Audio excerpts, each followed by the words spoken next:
Sir 2:30 மணி வரையும் time தர மன்னிப்பு கேட்டிருக்கேன் அப்படின்னு வட்டி கடைக்காரர் மாதிரி பேசியிருக்காரு கர்நாடகாவுடைய ஹைகோர்ட் நீதிபதி. நீ மன்னிப்பு படமே ரிலீஸ் பண்ணாலும் பரவாயில்ல, மன்னிப்பு கேட்க முடியாதுன்னு சொல்லியிருக்காரு கமலஹாசன். முதல்ல மன்னிப்பு கேட்ட விதத்தை பார்த்தாலே ஏன் ஒரு நீதிபதி இப்படியெல்லாம் கேட்குறாரு? இந்த படத்தில் சினிமாவில் இந்த கேஜிஎஃப் படத்தில் வர மாதிரி அவன் வந்துட்டான்டா அப்படிங்கிற மாதிரி டைலாக் எல்லாம் வரும் பார்த்தீங்களா? 24 மணி நேரம் நான் அதுக்குள்ளே சொல்லிடணும், இவன் வந்துட்டான், இது மாதிரி சினிமா டைலாகாக பேசியிருக்காரு நீதிபதி. அதாவது நீங்கள் முதல்ல மன்னிப்பு கேட்கறதுக்கு நேரம் குறிச்சிருக்கீங்களே, முதல்ல எதுக்கு மன்னிப்பு கேட்கணும்? கமலஹாசனே சொல்கிறாரு, தப்பாக சொன்னால் மன்னிப்பு கேட்கலாம், தப்பாக புரிஞ்சுக்கிறது யார் பிரச்சனை? உங்கள் பிரச்சனை இல்லை. அவர் என்ன சொல்கிறார், நீதிபதி என்ன சொல்கிறார் அப்படின்னு பார்த்தீங்கன்னா, நீங்கள் ஒரு பப்ளிக் ஃபிகர், நீங்கள் அப்படிலாம் நீங்கள் பேசிடக்கூடாது. உங்களோட பேச்சால் கர்நாடகாவில் அமைதித்தன்மை போயிருச்சு.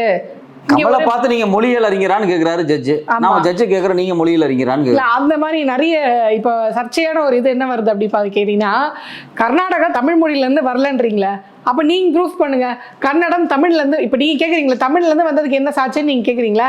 அந்த மாதிரி கன்னடம் தமிழ்லேருந்து வரல அப்படின்றது உங்ககிட்ட சாட்சி இருக்கா? அதாவது தமிழ்நாட்டில் பார்த்தீங்கன்னா திராவிட மொழி குடும்பம், நீ இந்தியாவினுடைய வரலாறுலேயே திராவிட மொழி குடும்பம் வேற, ஆரிய மொழி குடும்பம் வேற. தென்னிந்தியாவில் இருக்கக்கூடிய எல்லா மொழி குடும்பமே வந்து திராவிட மொழி குடும்பம், தமிழ்ல இருந்து தான் வந்துச்சு அப்படின்னு, இதுக்கு எல்லாமே ஒரு ஒற்றை தன்மை இருக்கு அப்படின்னு சொல்லி கால்டுவெல் மாதிரியான அறிஞர்கள் எழுதியிருக்காங்க. அதுக்கு பிறகு தேவநேய பாவனர், இது மாதிரி எக்கச்சக்கமான அறிஞர்கள் எழுதியிருக்காங்க. இன்னும் சொல்ல போனால் வெளிநாடுகள் இருக்கக்கூடிய ஸ்காலர்ஸ் ஒரு பெரிய பட்டியலே இருக்குது. அது சொல்லி சொல்லி நமக்கே டயர்டாயிரும், அவ்வளோ பெரிய பட்டியல் இருக்குது. இவங்க எல்லாருமே பார்த்தீங்க அப்படின்னா தென்னிந்திய மொழிகளுக்குள்ள இருக்கக்கூடிய ஒப்பிலக்கணம், தென்னிந்திய மொழிகளுக்கு இருக்கக்கூடிய ஒரு ஓர்மையை வந்து தொடர்ச்சியாக பேசிட்டு தான் இருக்காங்க. ஸோ சவுத் இந்தியா அப்படிங்கிறது ஒரு யூனிக்கான கல்ச்சர். அதில் தமிழ் தான் மூத்த மொழி. இப்போ மோடி என்ன பேசுகிறாரு, உலகத்தின் மூத்த மொழி தமிழ்னு பேசுகிறாரு. அப்போ ஏன் பொங்கல யாரோ இன்னொரு பக்கம் போய் யார் பேசுகிறாரு? அமித்ஷா இந்தியாவில் இருக்கக்கூடிய எல்லா மொழியும் சமஸ்கிருதத்திலிருந்து பிறந்து அப்படிங்கிறாரு. எனக்கே ஒரு புரியல. அதை விட்டுறீங்களே, இந்த உடுக்கையிலிருந்து, சிவனோட உடுக்கையிலிருந்து ஒரு பக்கம் பிறந்தது தமிழ், இன்னொரு பக்கம் பிறந்தது சமஸ்கிருதம் அப்படின்னு சொன்னாங்களே. யாரு? யோகி ஆதித்யநாத் சொன்னாரு. நான் என்ன கேட்கிறேன், மோடி உலகத்தின் மூத்த மொழி தமிழ், அதாவது அப்படின்னா என்ன அர்த்தம்னா உலகத்திலேயே ஃபர்ஸ்டா தோன்ற மொழி தமிழ், உலகத்திலேயே. ஆமா, அது சொல்லிட்டாரு. உலகத்தின் மூத்த மொழி தமிழா இருந்துச்சு அப்படின்னா சமஸ்கிருதத்துல இருந்து எப்படி தமிழ் வந்திருக்கும்? அமித்ஷா என்ன எப்படி பேசுறாரு? ரெண்டாவது போய் பேசின இடம் அப்படியா இருக்கும். தமிழர்கள் நிறைய இருந்தா முதல் மொழி தமிழ், சமஸ்கிருதம் பேசுறவங்க நிறைய இருந்தா சமஸ்கிருதம் முதல் மொழி. ரெண்டாவது மூணாவது யோகி ஆதித்யநாத், அவர் தான் அடுத்த பிரதமர் பேசிக்கிறாங்க. உடுக்கையில ஒரு பக்கம் தமிழ், இன்னொரு பக்கம் சமஸ்கிருதமா. யாருட்டா விடுறீங்க? நான் கேட்கிற தென்னிந்திய மொழிகளின் தாய் தமிழ் தான், அதுல மாற்று கருத்தே கிடையாது. இந்த மொழி இப்படி தான் உருவாயிருக்கு. தமிழ்ல இருந்தால் மலையாளம் பிறந்திருக்கு, கன்னடம், தெலுங்கு எல்லாமே போயிருக்கு அப்படிங்கிறது தான் நம்மளுடைய கருத்தா இருக்கு. இதைத்தான் அந்த காலத்துல வந்து கிட்டத்தட்ட 100 ஆண்டுகளுக்கு முன்னாடியே தமிழ்தாய் வாழ்த்து பாடும்போதே தமிழ், தெலுங்கு, மலையாளம் எல்லாத்தையும் வந்து ஒன்றிணைச்சு தான் வந்து பாட்டே பாடப்பட்டிருக்கு. ஸோ அப்போ விஷயம் என்ன அப்படின்னா, கமலஹாசன் சொன்னது 100% உண்மை. அதுக்கான ஆதாரங்கள் தமிழ்நாட்டில் இருக்குது. இப்போ கமலஹாசன் பண்ண வேண்டிய வேலை என்ன அப்படின்னா, இதுதான் எங்களுடைய ஆதாரம், இவ்வளோ அறிஞர்கள் எழுதியிருக்காங்க, வெளிநாட்டு அறிஞர்கள் எழுதியிருக்காங்க, நீங்கள் எவ்வளோ அறிஞர்களை காமிங்க பார்க்கலாம். தமிழ், கன்னடம் அப்படிங்கிறது தனித்துவமாக தோணுச்சு, எங்கேயாவது காமிங்க பார்க்கலாம் அப்படின்னு நம்ம கேட்கலாம். காப்பியங்கள், இலக்கியங்கள், இதிகாசங்கள். இது என்ன அப்படின்னா, கடந்த ஒரு 2-3 மாசமா ஒரு பெரிய சர்ச்சை ஓடிட்டு இருக்கு. கர்நாடகாலையும் போயிட்டு இருக்கு, மற்ற மாநிலங்களையும் போயிட்டு இருக்கு. இப்போ ரீசெண்டாக கூட பார்த்தீங்க அப்படின்னா பேங்க்ல போய் ஹிந்தியில் ஹிந்தியில பேசுனதுனால பெரிய பிரச்சனை ஆயிடுச்சு. நீங்க வந்து கன்னடத்தில் பேசுங்க, நீங்க மராத்தியில பேசுங்க, ஒரு பிரச்சனை ஓடிட்டு இருக்கு. ஹிந்திக்கு எதிராக, ஹிந்திக்கு எதிராக நடந்துட்டு இருக்கக்கூடிய இந்த சண்டை இருக்கு பார்த்தீங்களா, இந்தியை திணிக்கணும், அப்படியே டைவர்ட் பண்ணி யூ டர்ன் போட்டு இந்த பக்கம் தமிழும் கன்னடத்தையும் மோத விடுறாங்க. ஏன்னா விஷயம் என்னன்னா, இதுல நம்ம தெளிவா பார்க்க வேண்டியது என்னன்னா, இந்த பிரச்சனையை பண்றது கன்னட மக்கள் கிடையாது. ஆமா, பண்றதில்ல கன்னட அமைப்புகள். என்னைக்குமே நம்ம ஒரு பிரச்சனையை பின்னாடி இருந்து இயக்கிறது யாருன்னு பார்த்தீங்கன்னா, அந்த சில அமைப்புகள் தான் இந்த வேலையை பண்ணும். மக்கள் என்னைக்குமே அதை பண்ண முடியாது. ஏன்னா மக்களுக்கு இங்கே வந்து இவங்க போடுற வரி கட்டுறதுக்கும் சம்பாதிச்சு அன்றாட வாழ்க்கையை ஓட்டுறதுக்குமே நேரம் சரியா இருக்கு. மோடி ஆட்சியில், அதாவது நீ என்னையா சாதனை பண்ற, மோடி ஆட்சியில் வாழ்றதே பெரிய சாதனை அப்படி ஓடிட்டு இருக்காங்க. அவங்களுக்கு இதை பற்றி யோசிக்க நேரம் இல்லை. இவங்களுக்கு கன்னட அமைப்புகளுக்கு ஏதாவது ஒரு பண்ணி ஆகணும், அங்கே அமைதியை குலைச்சி ஆகணும். தமிழுக்கும் கர்நாடகாவுக்கும் இருக்கிற இந்த நல்லுறவு கெட்டு போகணும். நம்ம ஊர்ல இருக்கக்கூடிய சில குரூப் இருக்கும், ஏதாவது ஒன்று பேசிட்டா உடனே கொதிச்சிடுவாங்க. முருகனுக்கு சொந்தம் ஆரம்பிச்சாங்க. மாதிரி கர்நாடகாலே ஒரு குரூப் இருக்கு, ஏதாவது ஒன்று பேசி நான் இருக்கட்டாத ஊருக்குள்ள டே என்னையும் பாருங்கடா, கன்னட மக்களை நான் தாண்டா காப்பாற்ற போறேன் அப்படிங்கிற மாதிரி அங்கே ஒரு குரூப்பு நிறைய பேர் இருக்கானுங்க. வழக்கமாக அந்த காவேரி பிரச்சனை வரும்போதெல்லாம் கம்ப தூக்கிட்டு வருவானுங்க. ஸோ பிரச்சனை என்னன்னா, காவேரியிலிருந்து தண்ணி தான் தரமாட்டேங்கிறானுங்க, காவேரியிலிருந்து நீதியும் வரமாட்டேங்குது அப்படின்னு சொல்லி இன்னைக்கு வேல்முருகன் பேசியிருக்காரு. வேல்முருகன் ஒரு விஷயத்தை வெளிப்படையாக சொல்றாரு, கன்னட படங்கள் தமிழ்நாட்டில் ரிலீஸ் ஆகாது அப்படின்னு ஒரு எச்சரிக்கை கொடுத்துருக்காரு. நியாயமான எச்சரிக்கை. நீ என்ன சொல்ற, கேஜிஎஃப்ல 100 கோடி வந்து பார்ட் 2ல வசூலாச்சுன்னா வந்து பெருமையா பீத்திக்கிறீங்களா? தமிழ்நாட்டில் கன்னட படம் ரிலீஸ் ஆகாது, ரிலீஸ் பண்ண விடமாட்டோம் அப்படின்னு இங்கே இருக்கக்கூடிய வேல்முருகன் பேசுகிறாரு. நாளைக்கு எல்லா அமைப்புகளும் பேசலாம், தமிழ்நாடே பேசலாம். நாளைக்கு எல்லா திமுகவே சொல்லலாம், நீங்கள் வந்து தமிழ்நாட்டுக்குள்ளே கன்னட படத்தை ஓட்டாதீங்க. ஏதாவது இந்த பிரச்சனை வந்த உடனே கன்னடத்தில் இருக்கக்கூடிய படத்தை வாங்கி விநியோகிக்கக்கூடிய அமைப்பு டிஸ்ட்ரிபியூட்டர்ஸ் அசோசியேஷன் வந்து உடனே ஒரு ஸ்டேட்மெண்ட் கொடுக்குறீங்க, நாங்கள் திரையரங்குகள் தரமாட்டீங்க அப்படின்னு. தமிழ்நாட்டினுடைய டிஸ்ட்ரிபியூட்டர் அசோசியேஷன் திரையரங்கு உரிமையாளர்கள் வந்து அறிக்கை விடணும், கன்னட படத்தை டப்பிங் படத்தை எதுக்கு நான் வந்து தமிழ்நாட்டில் ரிலீஸ் பண்ணுறதுக்கு நான் அனுமதி தரமாட்டேன். நீங்கள் எப்படி வந்து தக் லைஃபை கர்நாடகாவில் நீ ரிலீஸ் பண்ண விடலை அப்படின்னா அதுக்கப்புறம் கர்நாடகாவில் வந்து ஒரு படம் கூட தமிழ்நாட்டில் ரிலீஸ் ஆகாது அப்படின்னு தமிழ்நாட்டினுடைய விநியோக சங்கம், அதாவது படத்து விநியோக சங்கம், அதாவது சினிமா விநியோக சங்கம் இருக்கு இல்லையா, அவங்க அறிக்கை கொடுக்கணும். ஆனா இது பிரச்சனையை வந்து மேலும் மேலும் வளர்க்குற மாதிரி ஆயிடாதா? ஒரு 2 மாநிலத்துக்குமே ஒரு பிரச்சனையை வந்து முத்தி போற ஒரு விஷயமா திட்டமிட்ட ஒரு செயல். 2 விஷயமா அதை நம்ம பார்க்க வேண்டியதா இருக்கு. ஒண்ணு, இந்திக்கு எதிராக மடைமாற்றக்கூடிய செயலை அங்கே சங்கிகள் குரூப் செய்து அதே சமயத்துல ஒரு நீதிமன்றம் தலையிட்டு இருக்கு. இதை வந்து நீதிமன்றம் தலையிடலை அப்படின்னா நாம இது சங்கிகளோட வேலை அப்படிங்கிறத வந்து தூசி தட்டி போடான்னு போயிடலாம். இப்போ நாம என்ன பண்ணணும் அப்படின்னா தமிழர் அப்படிங்கிற ஓர்மையிலிருந்து ஒரு குரல் எழுப்பி தான் ஆகணும். இங்கே பாரு, இது என் ஊர், என் படம், என் படத்தை நீ அங்கே ரிலீஸ் பண்ண விட மாட்டேங்கிற அப்படின்னா நான் விட முடியாது. கமல்ஹாசன் சொன்ன வாக்கியத்தை திரும்பிலாம் பெற முடியாது. தமிழ்ல இருந்தால் கன்னடம் வந்துச்சு, தமிழில் இருந்தால் தெலுங்கு போச்சு, துளு, இது மாதிரி கிட்டத்தட்ட 21 மொழி தமிழ்ல இருந்து பிரிஞ்சு போனதான் சமஸ்கிருத கலப்பால. உலகத்தில் கூட எல்லா அறிஞர்களும் அதை பேசிகிட்டு இருக்கான். நீ ஏற்றுக்கலாம், அதுக்கு நான் ஒன்றும் பண்ண முடியாது. நாளைக்கு எதை வேணாலும் சொல்லுவாங்க, அதுக்காக நம்ம எல்லாத்துக்கும் ப்ரூஃப் காமிச்சிருக்க முடியாது. நீ உலக அறிஞர்கள் எடுத்து படிச்சு பாரு. நான் என்ன கேட்குறேன், இல்லை கன்னடம் தனியாக தானே உருவாச்சு, அதுக்கு ஆதாரத்தை கொடு, நான் 100 ஆதாரத்தை கொடுக்குறேன். இல்லை, எனக்கு என்னன்னா சில கன்னட அமைப்புகள் இப்படி பண்றது நம்மளுக்கு வந்து வியப்பால அவங்க அரசியல் பண்றாங்க, அது அவங்களோட பொழப்புன்னு நம்ம வச்சுக்கலாம். ஆனா ஒரு ஹைகோர்ட்டோட நீதிபதி இந்த அளவுக்கு வந்து ஒரு சாரா வந்து இயங்குறதுன்றது நம்மளுக்கு அதிர்ச்சியா இருக்கு. நம்மளுக்கு அவரு பயங்கரமா பேசுறாரு. இங்க பாரு, நானே அந்த படத்தை பார்க்கலான்றதா, நீ பார்க்கலாம் பரவாயில்ல விட்டுருங்க. அது மட்டும் இல்லாம அவர் வந்து அந்த லேப்டாப்ல கமலஹாசன் அவர்களை பேசுனதை பார்த்துட்டு அவர் என்ன சொல்றாருன்னா, 300 கோடி செலவு பண்ணிருக்கீங்க இந்த படத்துக்கு, ஒரு மன்னிப்பு தானே கேட்டு போயிடுங்க. இதுக்கு முன்னாடி இந்த மாதிரிலாம் பிரச்சனை வரும்போது படம் தான் முக்கியம், அதோடைய நஷ்டமாயிடக்கூடாதுன்ற எண்ணத்துல இருந்து மன்னிப்பு கேட்டு போயிருக்காங்க நிறைய பேர்.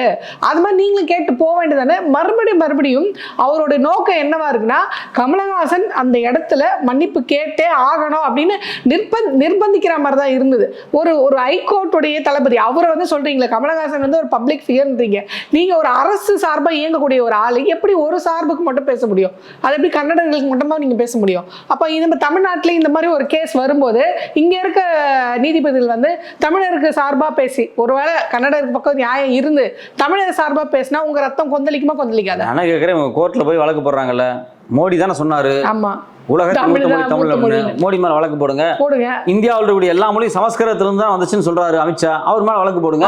கன்னடம் தானே முதல்ல வந்தது, அங்க கேட்க வேண்டியதானே, நீங்க போய் பேசுங்க, ஏன் பேச மாட்டேங்கிறீங்க? இல்ல, அது அவங்க என்ன சொல்றாங்கன்னா, நீங்க தமிழ் முன்னாடி வந்ததுன்னு சொல்லுங்க, அதை பத்தி எங்களுக்கு பிரச்சனை இல்லை, ஆனா கன்னடத்தை ஏன் நீங்க உள்ள இழுக்கிறீங்க, கன்னடத்துக்கு முன்னாடி வந்து தமிழ்னு சொன்னதுதான் பிரச்சனையா? ஏன்னா இப்படி சொன்னாலும் அதான், அப்படி சொன்னாலும் அதான், இப்படி தொட்டால்தான் அப்படி தொட்டாங்க. நீ புள்ளன்னு சொல்லாத, வேணா அப்பான்னு சொல்லிக்க அப்படிங்கிற மாதிரி இருக்குடே. நீ என் புள்ளன்னு சொன்னாலே நான் உன் அப்பா தான்டா அப்படின்னு தான் அர்த்தம். அதாவது இன்னும் வெளிப்படையாக சொல்ல போனால் கன்னடமோ தெலுங்கோ இல்லை மலையாளமோ எல்லாமே தமிழ்லேருந்து பிரிந்து போன மொழிகள் தான். இன்னும் ரொம்ப நுட்பமாக சொல்ல போனால் அது வேணால் அவங்களுக்கு தாய்மொழியாக இருக்கலாம். தமிழ் அப்படிங்கிறது அவங்களுக்கு வந்து தாத்தா மொழி, இதுல இருந்து தான் பிரிஞ்சு போச்சு. இந்த குடும்பத்துல இருந்தா வெளியே முன்னோர்கள் பேசணும். ஆமா, முன்னோருக்கு உங்க மொழி தாய்மொழியா இருக்கலாம் கன்னடம், ஆனா கன்னடத்துக்கு தாய்மொழி தமிழ் தான். தாய்மொழி கன்னடம், கன்னடத்துக்கு தாய்மொழி தமிழ்.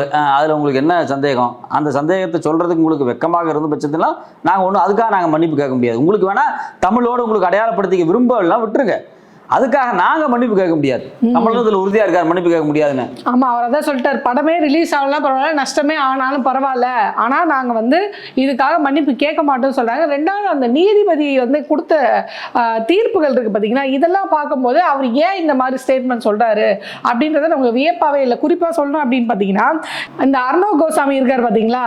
ஆமா, முழு சங்கி ரிபப்ளிக் டிவியோட எடிட்டர், அவர் வந்து பச்சை சங்கி.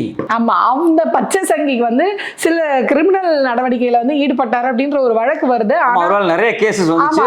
இவர் வந்து கர்நாடகா ஹைகோர்ட்ல இருந்து இவர் என்ன தீர்ப்பு வழங்கியிருக்காருன்னா, இல்ல இதுக்கு போதுமான ஆதாரம் இல்ல, அதனால நான் இதை வந்து ரத்து பண்றேன் அப்படின்னு சொல்லி தீர்ப்பு கொடுத்திருக்காரு. இப்ப பாத்தீங்கன்னா கீழடி ஆய்வுக்கான அறிக்கையை வந்து திருப்பி அனுப்பிச்சு இதை நீங்க வந்து வேற மாதிரி ஃபர்தரா ரைட் பண்ணணும்னு சொல்லி மத்திய அரசாங்கம் வந்து நம்ம வரலாறை வந்து ஏத்துக்காம புறக்கணிக்கிறாங்க. இரும்பு காலம்னு தமிழ்நாடு அரசு அறிவிச்சிட்டாங்க. அதையும் இன்னும் வந்து நாங்கள் கார்பன் டெஸ்டிங் அதை பண்ணணும் இதை பண்ணணும் முழுமையாக ஏற்றுக்கல. இது இல்லாமல் இன்னும் பல விஷயங்கள் இருக்குது. நம்மளுடைய வரலாறு சார்ந்து நாம் கொடுத்த பல அறிக்கைகள் பூம்புகாரை இன்னும் விரிவாக ஆய்வு பண்ணணும் தொல்லியல் துறை, அதுவும் பண்ண மாட்டேங்கிறாங்க. இன்னும் வெளிப்படையாக சொல்ல போனால் அமர்நாத் ராமகிருஷ்ணன் ஓப்பனாக சொல்கிறாரு, சவுத் இந்தியாவுக்கு தொல்லியல் துறை ஆய்வு பண்ணுறதுக்கு பணத்தை யார் பாஜக அரசு ஒதுக்கலை, இந்திய அரசு ஒதுக்கலை. அது பாஜகவாக இருந்தாலும் சரி காங்கிரஸாக இருந்தாலும் சரி, தென்னிந்தியா தமிழ்நாடு குறித்தான ஒரு தனித்துவமான வரலாறு தியரியாக மாறவே கூடாது அப்படின்னு அவங்க உறுதியாக இருப்பாங்க. தமிழனுக்குன்னு ஒரு தனித்த வரலாறு, தமிழருக்கு ஒரு தனிச்சிறப்பான ஒரு மொழி, இது குறித்து பேசினாலே வந்து இந்திய அரசுக்கு வந்து வைத்தறிச்சல் ஆயிரும். இப்போ இதே மனநிலையில் தான் வந்து கன்னடத்துக்கும் நீங்க பெரிய ஆளுன்ட்டு அப்ப எங்க சமஸ்கிருதத்தை கொண்டு போய் எங்க நாங்க வைக்கிறது அடிமாங்க. ஸோ அதனால் இது ஒட்டுமொத்தமாக நான் எடுத்து வச்சு பார்த்தோம்னா தமிழ் மொழி, தமிழ் இனம், தமிழ் நிலத்துக்கான ஒரு தனித்துவமான வரலாறு குறித்து எப்பெல்லாம் பேசப்படுதோ அப்பெல்லாம் இது மாதிரி ஆட்களுக்கு ஒரு குரூப்புக்கு வந்து எரிச்சல் அடைஞ்சிக்கிட்டே இருப்பாங்க. இப்போ இன்னொரு விஷயம் என்ன அப்படின்னு பார்த்தீங்கன்னா, இந்த கர்நாடகா பிரச்சனை வரும்போதெல்லாம் அப்படியே ஆங்கிள் யார் பக்கம் மாறும்னா ரஜினிகாந்த் சாருக்கு தான் மாறும். உடனே இப்போ எல்லாரும் கேட்க, இப்போ ரஜினி தமிழ்நாட்டில் இருக்காரு, இவரு கமல் வேற ஃப்ரெண்டு, 2 பேருமே ரொம்ப நீண்ட கால நண்பர்கள். ஸோ கமல்ஹாசன் சாருக்கு இப்படி ஒரு பிரச்சனை, அதுக்கு தமிழ் தான் மூத்த மொழி அப்படின்னு. இப்போ ரஜினிகாந்த் சார் இதில் என்ன நடவடிக்கை எடுக்கக்கூடாது, ஏன்னா அவருக்கு இப்படி எடுத்தால் அங்கே அடி விடும், அப்படி எடுத்தால் இங்கே அடி விடும். ஸோ கர்நாடகாவுக்கு சப்போர்ட்டாகவும் அவர் பேச முடியாது, தமிழ்நாட்டுக்கு சப்போர்ட்டாகவும் பேச முடியாது. ஆனால் வேற வழி இல்லை, அவர் ஏதாவது ஒன்று பேசிதான் ஆகணும். அவர் தெளிவாக சொல்லலாம், என்னுடைய தாய்மொழி கன்னடம், என் கன்னடத்துக்கு தாய்மொழி தமிழ் அப்படின்னு ஒரு தெளிவாக சொல்லி, உப்பிட்ட தமிழ் மண்ணை நான் மறக்க மாட்டேன், மறக்காம ஏதோ பேசிவாங்க. அவர் சொல்ல, நான் தான் எதுவும் வேணான்னு ஒதுங்கி இருக்கேன், எதுக்கியா வம்புக்குள்ள இழுக்கிறீங்க. அதுக்கப்புறம் இன்னொரு விஷயம் என்ன அப்படின்னு பார்த்தீங்கன்னா, இந்த பிரச்சனை வந்து கமலஹாசனுக்கு மட்டும் தலைவலி இல்லை. இப்போ சாட்டை எடுத்து சொல்லிட்டு ஒரு போஸ்டர் கொடுத்தாரு பார்த்தீங்களா, ஜனநாயகன்ற படம், அந்த படத்துக்கும் இது வந்து பிரச்சனையா வரப்போகுது. ஏன்னா இன்னைக்கு இந்த படத்தை நாளைக்கு எப்படி ரிலீஸ் பண்ணுவாங்க, பேன் இந்த இதுவாக தான் ரிலீஸ் பண்ணுவாங்க. அப்போ அன்னைக்கு கர்நாடகாவில் ரிலீஸ் பண்ண முடியாதுன்னு ஒரு தரப்பு சொல்லுது, இன்னொரு தரப்பு இல்லை, இதோட ப்ரொடக்ஷன் வந்து ஒரு கன்னட ப்ரொடக்ஷன் தான், அதனால இங்கே தமிழ்நாட்டில் ரிலீஸ் ஆகாமல் இருக்கிறதுக்கு ஒரு வாய்ப்பு அதிகமாக இருக்குது. ஆக மொத்தம் தலைவலி வந்து விஜய்க்கு தான். அதனால இப்போ கமல் ஃபேஸ் பண்ணுறதுலாம் ஒன்றும் இல்லை, வருங்காலத்தில் ஜனநாயகம் ஃபேஸ் பண்ண போகிறது தான் பெரிய பிரச்சனையாக இருக்கும். அப்போ வந்து கமலுக்கு ஆதரவாக விஜய் வருவாரா? ஆமாம், இப்போ அவருக்கு இப்போ இந்நேரத்துக்கு விஜய் ஏதாவது குரல் கொடுத்துருக்கணும் இல்லையா? வழக்கமாக இவருக்கு வந்து கோமாலேருந்து எழுந்த மாதிரி திமுகவை தான் திட்டுவார். இப்போ இவ்வளோ பெரிய பிரச்சனை போயிட்டு இருக்கு, உங்களுடைய மூத்த நடிகர், நீங்களாம் பார்த்து வளர்ந்த ஒரு நடிகர், அவரே ரொம்ப ஸ்ட்ராங்காக சொல்கிறாரு தமிழ் தான் வந்து மூத்த மொழி அப்படின்றார். இப்போ நீங்களும் அதான் சொல்கிறீங்க, இந்த தமிழ் மக்களுக்காக சேவை செய்ய ஊழலற்ற ஆட்சியை கொடுக்கறதுக்காக நாங்கள் வந்திருக்கோம் நீங்கள் சொல்கிறீங்க. நீங்கள் எதுவுமே வாயை திறக்கல இதுவரையும். சினிமா ரீதியாகவும் நீங்கள் வாயை திறக்கல, அரசியல் ரீதியாகவும் நீங்கள் வாயை திறக்கல, இன்னும் கோமாலேருந்து வெளியே வரலையா அப்படின்ற கேள்வி வருது. இந்த மாதிரி விஷயத்தை எதுக்குமே வாய் தர மாட்டேன், ஏன்னா ஸ்கிரிப்ட் ரெடியாக இருக்காது. ஸ்கிரிப்ட் ரெடியாகி கொடுத்தா தானே திமுக திட்ட முடியும். ஏன்னா இதில் திமுக திட்டுறது வேறு விஷயம் எதுவுமே இல்லை. இது கமலஹாசன் ஒரு வேளை இப்படி சொல்லலாம், திமுக எம்பி சீட்டு கொடுத்ததுனால கமல் இந்த மாதிரிலாம் பேசுறாரு அப்படின்னு விஜய் சொன்னாலும் வாய்ப்பு இருக்குது. அதனால அடுத்து விஜய் என்ன சொல்ல போறாரு, ரஜினி என்ன சொல்ல போறாரு அடுத்தடுத்து அப்படின்னு தான் பேசப்படுது. இந்த இது இருக்கும் இல்லையா, அதாவது இந்த வடிவேல ஜோக் ஒன்று இருக்கும், அப்படியே வந்து வடிவேல பார்த்துட்டு அப்படியே கேட்ட பாக்குறாங்க, நம்மளை பார்த்துட்டு அப்படியே அந்த மாதிரி அப்படியே திருப்பி ரஜினி சாரையும் விஜய் அவர்களையும் தான் பார்த்துட்டு இருக்காங்க. இவங்க 2 பேரும் என்ன சொல்ல போறாங்க, அப்படியே நம்மளை பார்த்து திரும்புறாங்க, 2 பேரும் பயந்து கிடக்குறாரு. ஆமா, இப்போ கமலஹாசன் அவர்கள் வந்து அவரோட சுச்சுவேஷன்ல இருந்து கொஞ்சம் யோசிச்சு பாருங்க. கமலஹாசன் அவர்கள் ரொம்ப தெளிவா சொல்றாரு, நான் சிவராஜ் ராஜ்குமார் வந்திருந்தார், அந்த தக் லைஃபோடைய ஆடியோ ரிலீஸ்க்கு வந்திருந்தாரு, அவரை வந்து தான் நான் வந்து புகழ்ந்து பேசியிருந்தேன். அவங்க அப்பாவை நான் வந்து ரொம்ப மதிப்பாக வச்சிருக்கேன். ஸோ அம்மா வீட்டுக்கு வந்து மகன் வந்த மாதிரி, அந்த மாதிரி ஒரு குடும்ப இதுக்குள்ளே இணைக்கிற மாதிரி, கன்னட இருந்தாலும் தன்னோட குடும்பத்தில் ஒரு ஆள் அப்படின்ற மாதிரி தான் தாய் வீட்டுக்கு நீங்கள் வந்திருக்கீங்க அப்படின்ற மாதிரி அவர் பேசுனதை சொல்கிறார். ஆனால் இதை அப்படியே ஒரு மொழி பிரச்சனையாக இவங்க மாற்றுறது எனக்கு எப்படி ஃபீல் ஆச்சுன்னா, சமீபத்தில் ஸ்டாலின் அவர்கள் என்ன பண்ணாருன்னா, இந்த டீலிமிட்டேஷனுக்காக கிட்டத்தட்ட 8 மாநில முதல்வர் வந்து ஒன்றா சேர்ந்தாங்க. அதை பார்க்கறதுக்கு நம்மளே ரொம்ப உணர்ச்சி பூர்வமாக இருந்தது. ஒரு மாநிலத்தோட முதல்வர் தனக்காகவும் தன் மக்களுக்காக மட்டும் யோசிக்காம யாருக்கெல்லாம் அநீதி நடக்குதோ அவங்க எல்லாருக்காகவும் பேசி, ரொம்ப நாளாக கர்நாடகத்துக்கும் தமிழ்நாட்டுக்கும் ஒரு பிரச்சனை போயிட்டே இருந்தது, காவிரி பிரச்சனை, மொழி பிரச்சனை. ஆனால் அதெல்லாம் மறந்து ஒரு மாநிலத்தோடைய உரிமையை மீட் ஆகணும் அப்படின்னு ஒருத்தமையா எல்லாரையும் ஒன்று சேர்த்தார். அதை வந்து இவங்க இந்த ஒரு சின்ன விஷயத்த ஒரு பொறியை அப்படியே நெருப்பா மாற்றி அப்படியே இதை வந்து திருப்பி விட்டுட்டாங்க. ஸோ இந்த ஒற்றுமையை குலைக்கிறதுக்கு பின்னாடி இருந்து பிஜேபி வேலை செய்யுதோ அப்படின்ற சந்தேகம் எனக்கு வருது. நீங்கள் சொல்கிறது வந்து ரொம்ப ரொம்ப ரொம்ப வேலிடான ஒரு பாயிண்ட். ஏன் அப்படின்னா, தென்னிந்திய மாநிலங்கள் எல்லாமே ஒன்னா ஆர்கனைஸ் ஆகுது. சவுத் இந்தியா அப்படிங்கிறது ஒரு திங்கிங் வந்து ரொம்ப யுனைட் ஆகுது. அப்படிங்கும்போது இந்த சவுத் இந்தியாவுக்குள்ள ஏற்படுத்தப்பட வேண்டிய ஒரு பிரச்சனை எது அப்படின்னா, இவங்களுக்குள்ள இருக்கக்கூடிய மொழி பிரச்சனை, காவேரி பிரச்சனை, இது மாதிரி பல பிரச்சனைகள் வந்து ஏற்படுத்தலாம் அடிச்சுக்கோங்க, எங்களை பத்தி யோசிக்காதீங்க. ஆமா, இதுதான் வந்து டிஸ்கஷனா மாத்தணும்னு ஆர்எஸ்எஸ் நினைக்கிறாங்க. இது மட்டும் இல்லாம ஹிந்தி எதிர்ப்பு தென்னிந்தியாவில் வந்து வலுப்பெறும் போது இந்திய மறந்தது கர்நாடகா, தமிழ் கன்னடம் அடிச்சுக்கிற வேலையை இவங்க வந்து பார்க்க ஆரம்பிச்சிட்டாங்க. ஏன்னா இப்ப ஹிந்தி எதிர்ப்பு வந்து தமிழ்நாட்டை விட கர்நாடகாவில் அதிகமா பேசப்பட்டுட்டே இருந்துச்சு. மகாராஷ்டிரால அங்க இருக்கக்கூடிய தலைவர்கள், சிவசேனா தலைவர்கள் என்ன சொன்னாங்க அப்படின்னா, பாருங்க தமிழ்நாட்டை அவங்க எப்படி போராடுறாங்க, படிப்பை கொண்டு வந்தா புக்க கொளுத்து வந்தாங்க மகாராஷ்டிரால. இப்ப வந்து இருமொழி கொள்கை தான் மகாராஷ்டிரால வந்துருச்சு. அப்ப இது எல்லாமே வந்து ஒரு ஆர்கனைஸ்டா நடக்கும்போது தென்னிந்தியாவுக்குள்ள ஒரு மிகப்பெரிய குழப்பத்தை ஏற்படுத்துற வேலையை எல்லாம் ஒண்ணு சேர்ந்து நம்மள அடிக்க ஆரம்பிச்சிருவானுங்க இவனுங்க. அதனால இவங்க எல்லாம் ஒண்ணு சேரக்கூடாது, பழையபடி அடிச்சுக்கணும் அப்படின்ற இதுல பின்னாடி இந்த ஆர்எஸ்எஸ் மாதிரி ஒரு அமைப்புகள் தான் இந்த அமைப்புகளை தூண்டி விட்டு, கன்னட அமைப்புகளை தூண்டி விட்டு இப்படி ஒரு வேலையில இறங்கி இருக்கு அப்படின்ற ஒரு கேள்வி நம்மளுக்கு வருது. இல்ல, அது ரொம்ப முக்கியமான பாயிண்ட். இது இந்த சண்டைக்கு பின்னாடி இது மாதிரியான குழுக்கள் உட்கார்ந்து இயங்கிட்டு தான் இருக்கு. அதே சமயத்துல நாமளும் உறுதியா இருக்கணும், ஒருபோதும் மன்னிப்பு கேட்டக்கூடாது. கன்னடம் தமிழ்ல இருந்து பிறந்த மொழி தான், அதுல எந்த மாற்று கருத்துமே கிடையாது. நீ ஏத்துக்கிறே இல்லையோ, என் மொழி தாய்மொழி தான் உலக மொழிகளுக்கு அப்படிங்கிறதுல நம்ம அறிஞர்கள் ஆய்வு பண்ணியிருக்காங்க, சர்வதேச அறிஞர்கள் ஆய்வு பண்ணியிருக்காங்க. அந்த ஆதாரத்தோடு உறுதியா நிக்கணும். இந்த தக் லைஃப் படம் கர்நாடகாவில் ரிலீஸ் ஆக விடலை அப்படின்னா அடுத்தது தமிழ்நாட்டில் கன்னட படங்கள் ரிலீஸ் ஆகக்கூடாது அப்படின்னு வேல்முருகன் அவர் வந்து அறிக்கை கொடுத்திருக்காரு. இது குறித்து நம்ம ஏற்கனவே டீட்டெயிலாக பேசணும். அந்த அறிக்கையோடு அது நிற்காம அது வந்து உண்மையிலேயே வந்து ஒரு ஒரு நடவடிக்கையாகவே முன்னெடுக்கப்படணும். ஏதாவது கன்னட படங்கள் தமிழ்நாட்டுக்கு வரும்போது அதுக்கான எதிர்ப்பையும் தெரிவிக்கலாம், ஒன்றும் தப்பு கிடையாது. எவ்வளோ காலம் நீ இப்படி பேசிக்கிட்டு இருப்ப, நீ ஏதாவது பண்ணிட்டு இருப்ப, பஸ்ஸை எரிச்சு விட்டுட்டு இருப்ப, நீ பிரச்சனை பண்ணிக்கிட்டே இருப்ப, காவேரி பிரச்சனை அங்கே தமிழ்நாட்டுக்கு சொந்தமான பஸ்ஸை எரிப்ப, நீ எதையாவது பண்ணிகிட்டே இருப்ப. தென்னிந்தியா திராவிட குடும்பம் அப்படிங்கிற நம்ம ஒற்றுமையை குலைக்கிற மாதிரி வேலையை நீ தான் பார்த்துக்கிட்டு இருக்க, நாங்கள் பார்க்கல. நீ செஞ்சதுக்கு ரியாக்ஷனை தான் அவர் பேசுறாரு, வெளிப்படையாக பேசுறாரு. நீ செஞ்சதுக்கான ரியாக்ஷன் சொல்றாரு. நீ என்ன மன்னிப்பு கேட்க சொல்லணும், மன்னிப்பு கேட்க முடியாது. ஸோ இது வந்து சில பேர் என்ன சொல்லுவாங்க, இல்லை தென்னிந்தியாவுக்குள்ள முரண்பாடு உருவாக்குற மாதிரி, அதெல்லாம் கிடையாது. அவன் சைடில் தப்பு இருக்கு, கன்னடக்காரன் அமைதியாக இருக்கு சொல்லணும். அவன் பேசுனது தப்பு. ஒரு நீதிமன்றத்தில் உட்காந்து ஒரு நீதிபதியே தமிழ்நாட்டில் இருக்கக்கூடிய ஒரு முன்னணி நடிகருக்கும் அவர் படம் ரிலீஸ் ஆகிறதுக்கும் ஒரு இன்ஸ்ட்ரக்ஷன் கொடுக்குற அளவுக்கு இந்த பிரச்சனையை வச்சு பேசுறாங்கல்ல, அப்போ இந்த நேரத்தில் ஒரு தமிழர்களாக ஒற்றுமையாக நின்று இந்த பிரச்சனையை டீல் பண்ணணும். அதுக்கு வந்து திரு வேல்முருகன் அவருடைய நிலைப்பாடு அப்படிங்கிறது மிக சரியான ஒரு நிலைப்பாடு.